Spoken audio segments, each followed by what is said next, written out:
I'm not proud of this, but the whole thing started because someone decided a 5-year-old sidewalk chalk was a threat to property values. 3 days later, that same man was staring across my kitchen counter, red-faced and sweating through an expensive golf shirt, while I calmly slid an $18,000 invoice toward him and watched the confidence drain out of his eyes. Funny how quickly people stop talking about community standards once the law starts talking back. My name is Ethan Carter. I'm 38 years old, and until last spring I honestly believed moving to Willow Creek Estates outside Franklin, Tennessee was the smartest decision my wife and I had ever made. We weren't chasing luxury or status.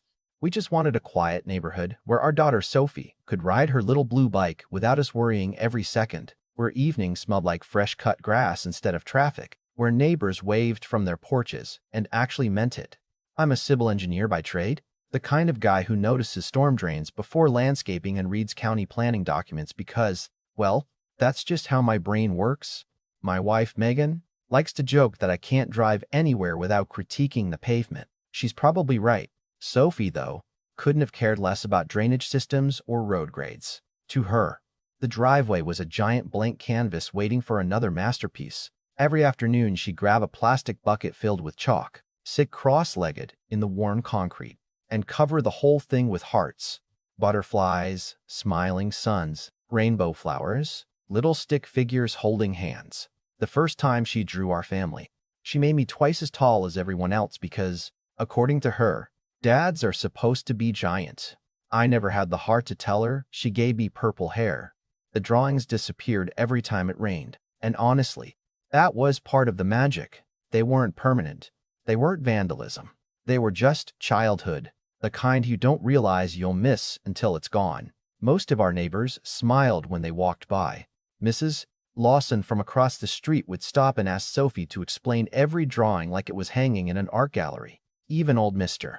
Jenkins, who complained about everything from barking dogs to Amazon deliveries, once laughed and told Sophie she had missed a spot near the mailbox. So when I opened my front door one Tuesday morning and found a laminated violation notice taped right in the center, I honestly thought it had been delivered to the wrong house.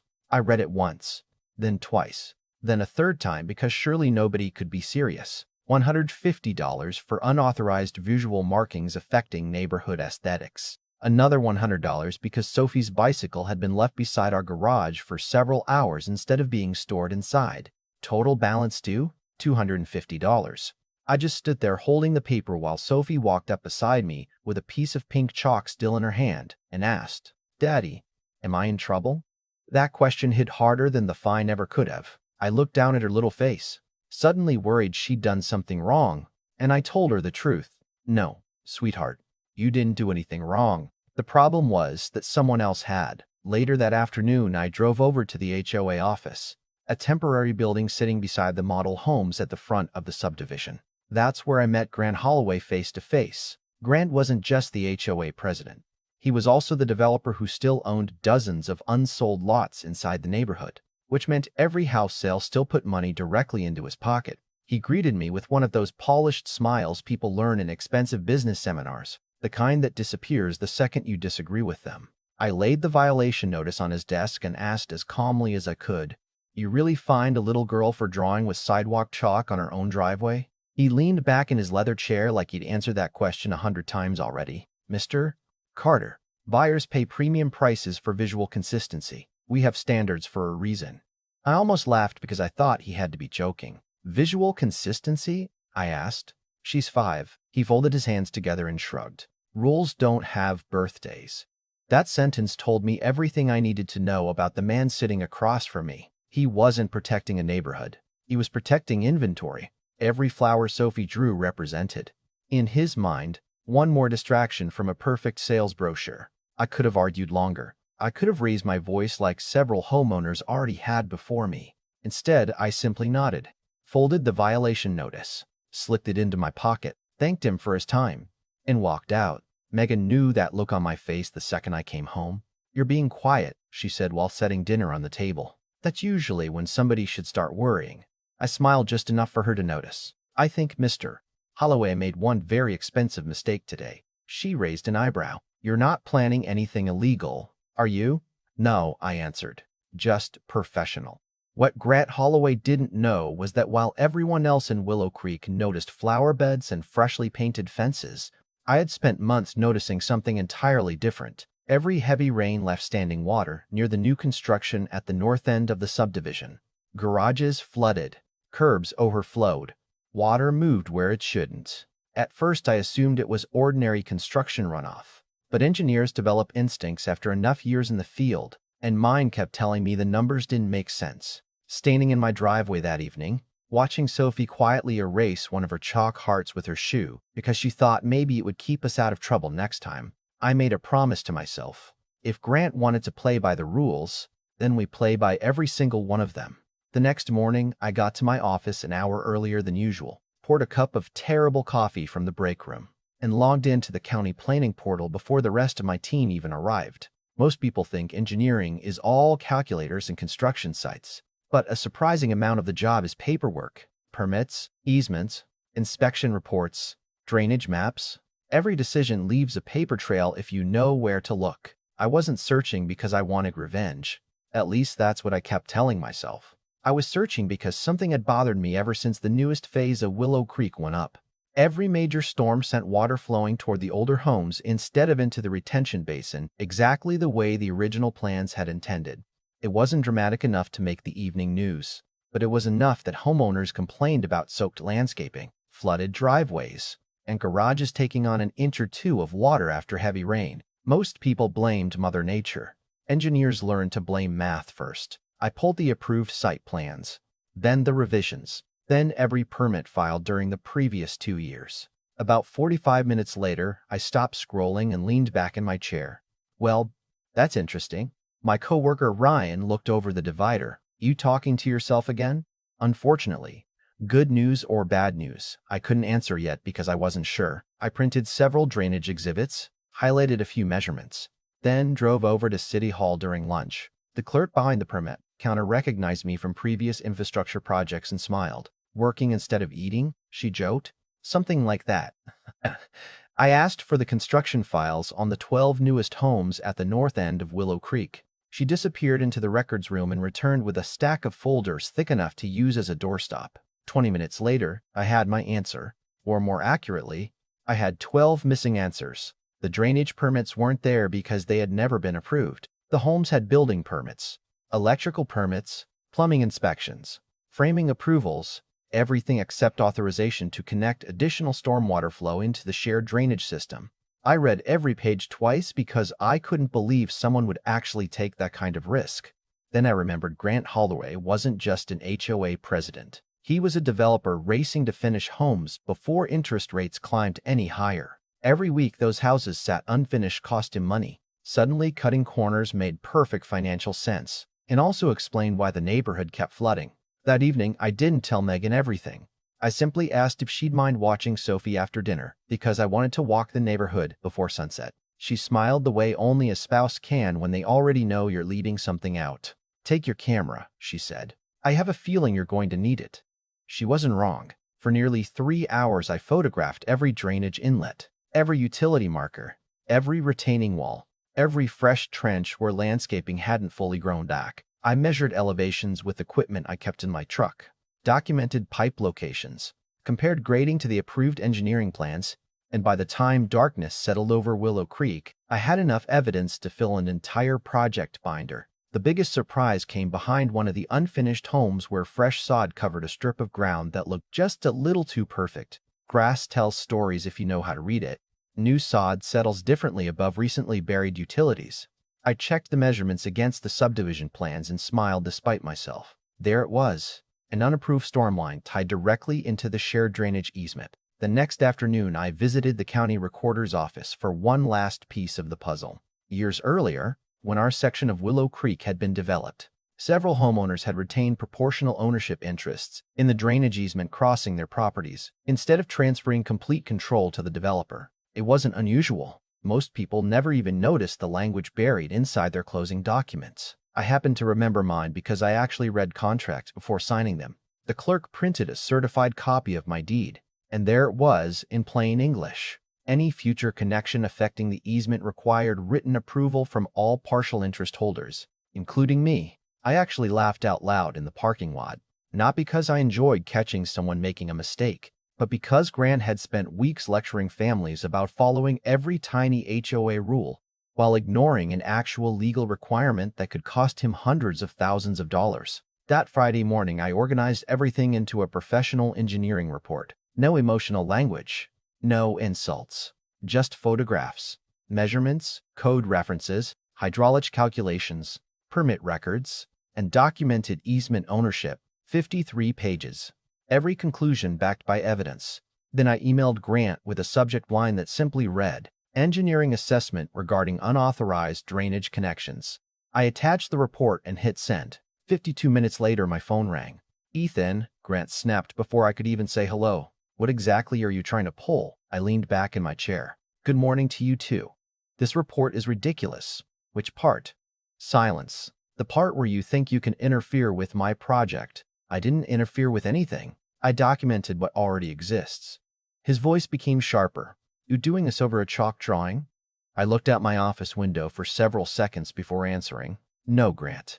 I'm doing this because you taught me that rules don't have birthdays." The silence this time lasted longer. I could almost hear him realizing I'd repeated his own words back to him. Finally, he muttered, "You're making a mistake." "Maybe," I replied. "Fortunately, engineers like documentation." I hung up before he could say anything else. That afternoon, I submitted the report to the city engineering department along with a formal request for inspection. After that, there was nothing left to do except wait. Monday morning arrived with gray clouds hanging low over the neighborhood. Around 10 o'clock, my phone buzzed with a text from Mrs. Lawson across the street. "You might want to look outside."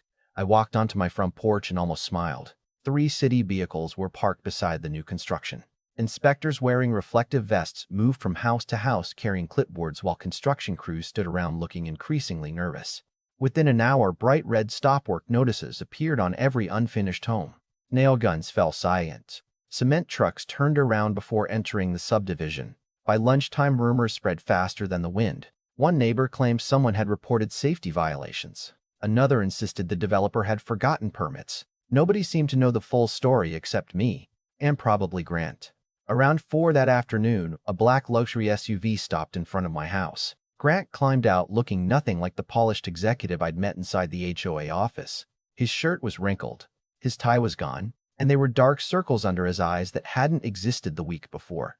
He walked to my porch without waiting for an invitation. "Can we talk?" he asked. Of course. We sat across from each other at my patio table. For the first time since we'd met, he didn't sound confident. "Look, maybe we got off on the wrong foot." I almost laughed at that understatement. He slid the original violation notice across the table. "I'll remove the fines." I looked at the paper but didn't touch it. "That's generous. We'll call the whole thing a misunderstanding." I nodded slowly. "You know what the funny thing is, Grant? It stopped being about the fine the moment Sophie asked if she'd done something wrong." He looked away without answering. I reached into a folder beside my chair and placed another document in front of him. He frowned. "What's this? An invoice? For what?"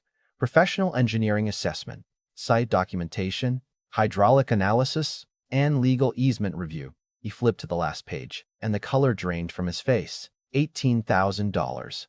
Before he could recover, I placed a second document beside the first. "There's also a proposed easement usage agreement covering future drainage connections." He stared at the monthly access fee, then back at me. "You've got to be kidding." I folded my hands on the table. "Not even a little."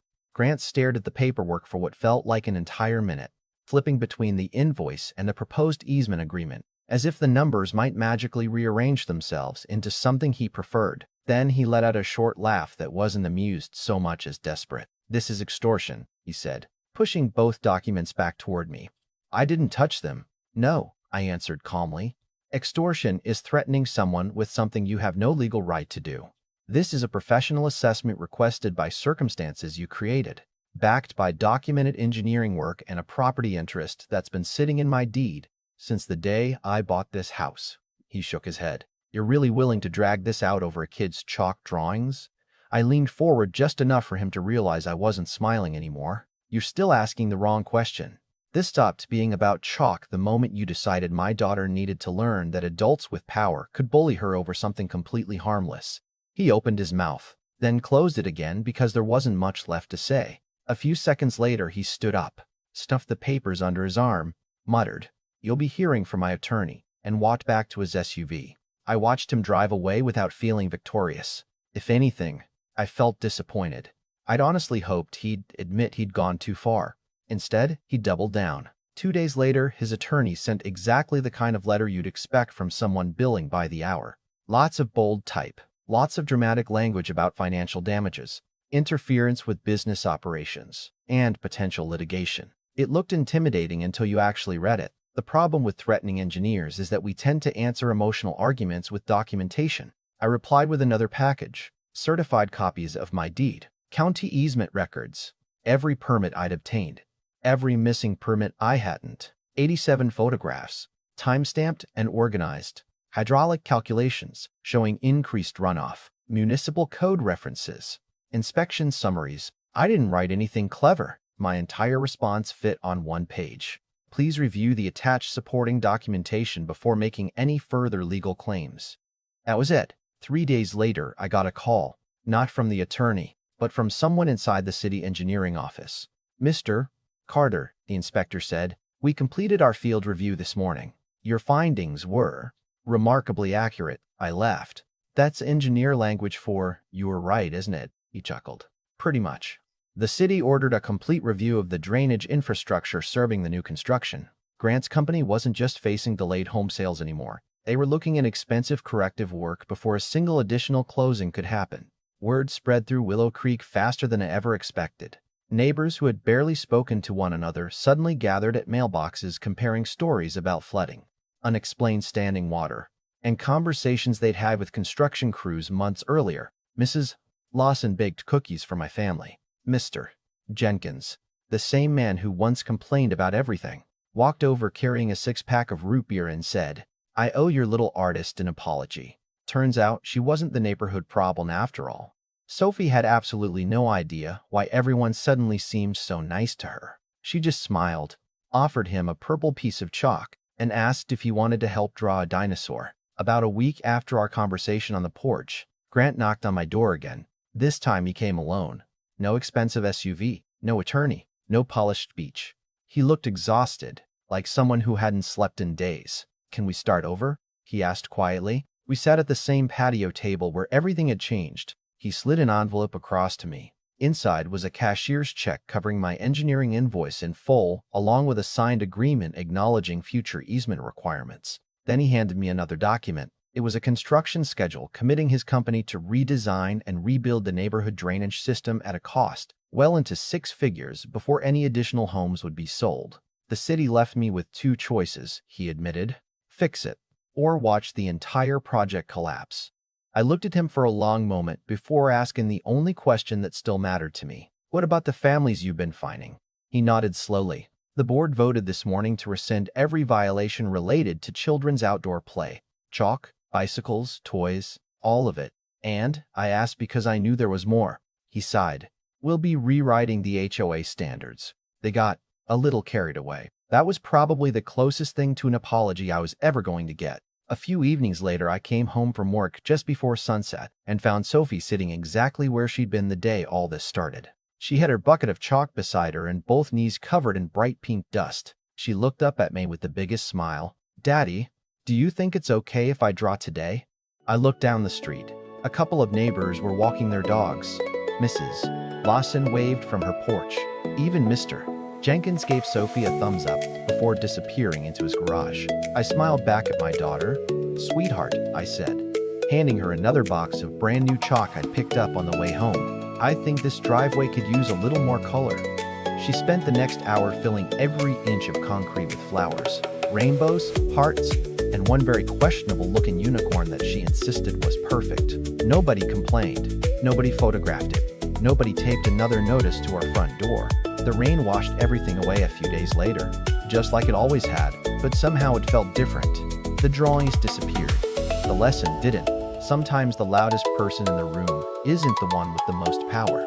Sometimes the person quietly reading the paperwork has all the leverage. They just haven't needed to use it yet.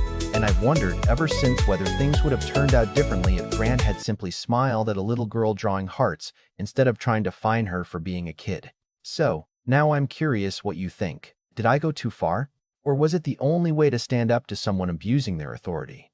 If you've ever dealt with an HOA, an overreaching neighbor, or someone who thought they were above the rules they enforced on everyone else, share your story in the comments. I read as many of them as I can, and I'd love to hear where you stand on this one. If you enjoyed the story, don't forget to like, subscribe, and turn on notifications because the next one might hit even closer to home.